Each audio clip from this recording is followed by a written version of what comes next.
What's up, normies? I'm a professional natural bodybuilder, and today I'm going to share with you my favorite split that I've used over the last year to lean, bulk, and lose over 40 pounds. I've done many different splits over the years, but only one truly stands out in my opinion. But before we get into my current and favorite training split that I've ever used, I want to mention that if you're not already putting some effort into your diet, that you should really start there first. It's a lot harder to grow muscle tissue without adequate protein and balanced macronutrients. Much like the plants I water every day, we have to feed the body properly if we want it to grow. But you're here to know how to train, so today I'm going to share my current 5-day split. Now this is all subjective and just my personal experience, but I've helped an absolute ton of people achieve similar results in my daily Swell program. I help every new member with macros, meal plans, cookbooks, and you'll get exclusive access to my daily Swell Discord, all for just $8 a month. So with that being said, the schedule goes like this. Monday starts with a hamstring focused leg day. Most people need to grow them, so we hit them hard and we hit them first. Followed by a chest focused push day on Tuesday and a back focused pull day on Wednesday, before taking our first rest day on Thursday.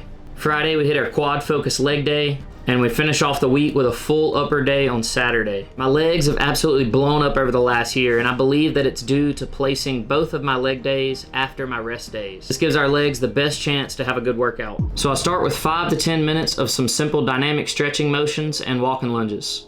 This helps get my knees warm with the addition of our first movement, a seated hamstring curl. I prefer seated over lying because of the stability of the seat. I begin with 2 warm-up sets and hit them back to back to save time, before banging out 3 sets in the 8 to 12 rep range. Now that our knees are warm, I like to move over to a Smith machine or hack squat. I use these 2 motions interchangeably but alter the foot position depending on the focus that day. Higher on the platform for hamstrings today and lower on the platform for quads on Friday. After demolishing 3 sets of squats in the 6 to 10 rep range, I move over to the pit shark machine for some stiff leg deadlifts.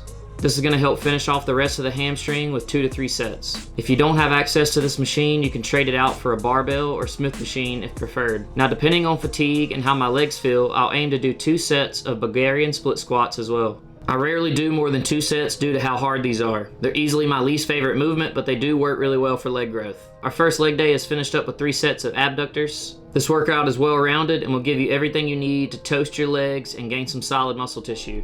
My personal favorite workout of the split comes second with our chest focused push day. I've always loved the way a full chest pump feels, so this is the day I look forward to the most. I like to start the lift off with some good dynamic stretching for the upper body. Safety's always been a big concern for me in the gym, so I like to start our workout off with an incline Smith machine press. Most people need more growth in their upper chest, so placing this first is going to give it the best chance to grow. 2 warm-ups and 3 working sets is all you need. If you don't have a Smith machine, you could switch this for a dumbbell or machine incline press as well. It's important to note that I do not wait on machines at the gym. There's always alternatives, and so if someone has the machine I need, I just choose something that is a close second. The muscle has no clue what exercise you're doing. It only knows the stimulus that you're giving it. Train hard and the exercise selection doesn't matter as much as long as it's a good motion and feels good for you. But next up is our flat press.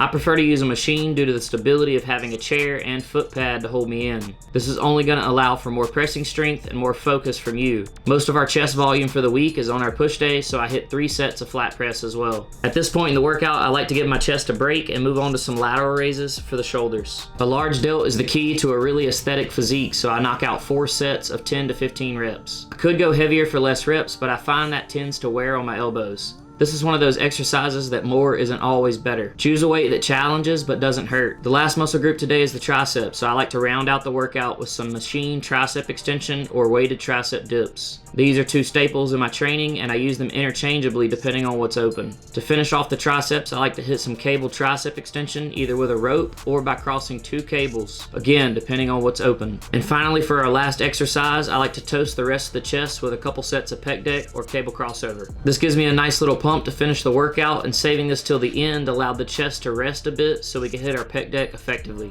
This also creates the perfect time to check out the thick chest pump that we were just blessed with. Now we finish off the first half of the split with our back focus pull day. Just like in previous days, we're going to at least stretch what we're training first. Most people need to grow their lower lats the most, myself included, so I like to start things off with a cable lat pull down. Again, 2 warm-ups and 3 working sets to get things started. I prefer an 8 to 12 rep range here because it's easy to strain your neck if you're aiming aiming for any lower. But now that we're warm, I go right into my working sets on the chest supported row machine. This machine is going to target our upper back because our elbows are a bit flared out to our sides. 3 working sets later, and it's time to move on to some biceps. I like to give the back a bit of a break so we can hit the last exercise with a bit more strength. So with that being said, there's 2 staples in my current bicep training. Ideally, we want some form of hammer curl, and I've been really enjoying this seated variation because my elbows are supported. My biceps have always been a strong point, so 2 to 3 sets and it's back to the lats. For the third and final back motion, I like to do a single arm cable row. I'm really focusing on keeping my elbow tight against my side and dragging it along the ground. I do enjoy trading this exercise out for a standing straight arm pull down as well. And finally, our last exercise to finish off our pull day is a Bayesian curl. This is probably my favorite bicep exercise of all time, but it does trade nicely for an incline dumbbell curl as well. Pulliam day is now complete and the pump was achieved. Now you may be thinking that I forgot about abs, but I keep it simple with 2 main exercises. A weighted cable curl because it's an easy exercise to progressive overload, and a leg raise of some kind. I prefer leg raises on a sit-up bench versus hanging. I train my abs once per week and suggest placing them after your shortest workout of the week, our pull day on Wednesday. Thursday is here and today is our first rest day. We've got the bigger portion of the split out of the way, but I do like to get my steps in and focus on recovery. Now if you've made it up to this point in the video, I'd love to know down in the comments, what is your favorite split? While you're there, make sure to give the video a like and subscribe for the bodybuilding journey. We've got our show date in just 4 weeks and you don't want to miss it. Also, if you do want to support the channel, the best way for you to do that is to use code QP on Rise, Young LA, or Hummus Fit. These are companies that I trust and use daily, and using my code saves you 15% as well as helps support the channel. Now by Friday, our legs should have recovered from Monday's thrashing, so it's time to make them sore for the weekend with our second leg day. This one is quad focused, but I still like to start the day with our stretching of course, and our seated leg curl for a quick warm up on the knees. We're still hitting a solid compound with our hack squat or Smith machine squat. Again, just moving the foot position depending on the focus. We're going as deep as possible here, ass to grass. 3 working sets in the 6 to 10 rep range. Although I do prefer 8 reps over 6. Leg extension is up next to roast the rest of the quad. I can max out the machine at my current gym, so I'm training in the 12 to 15 rep range. Although I'd prefer 8 to 12s here if you have enough weight. 3 good sets and it's off to the adduction machine. This machine is crucial for a leg that's thick from side to side. If you want to close the thigh gap, hit these hard just like everything else. And lastly, to finish the workout, we're going to slam the calves with as much weight as they can handle. I really like using a Smith machine and a step to get a nice full stretch. But I do have to let you guys in on a little secret. I haven't directly trained my calves in over 2 years. Calves are really genetic, and so if you have long shins, most likely you have long calves. That's definitely going to make it harder for you, but what you can do is build up that genetic strong point upper body in our last workout of the week on Saturday. This is a full upper workout that starts with chest and back and finishes with shoulders and arms. I like to alternate starting with the chest or back each week to share the growth. I start this workout again with an incline chest press variation for 3 working sets and a flat press variation for 2 working sets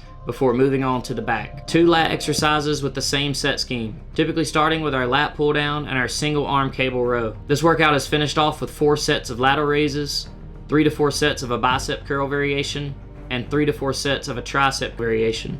It's important to note that I typically add in an overhead shoulder press variation every other week. I get a lot of front delt activation in my incline presses, so they get enough volume across the week. It's also important to know that I rarely directly train my rear delts. If yours is underdeveloped, you'd want to add some rear delt work in the split. I personally get a lot of involvement on my pull days and actually prefer the look of a smaller rear delt to enhance the appearance of the triceps. Now Saturday after my lift, I get my butt to the grocery store, so that way when I wake up on Sunday, I've got no excuses not to get my meal prep done. The food's already in the fridge and ready to be prepped. Once again, your nutrition matters a lot more than you think, so put some time and effort into it. Although Sunday's a rest day, it's one of the most important days because it's our time to get the meal prep done so that we can have a consistent week. But that's gonna be a wrap on today's video, guys. This split has helped me put on about 5 pounds of lean mass and lose 40 pounds over the last 9 months. So give the split a try, but if you need help with macros, meal plans, cookbooks, and daily workouts, consider joining the team. I hope you guys enjoyed the video. Hugs and kisses. Peace out.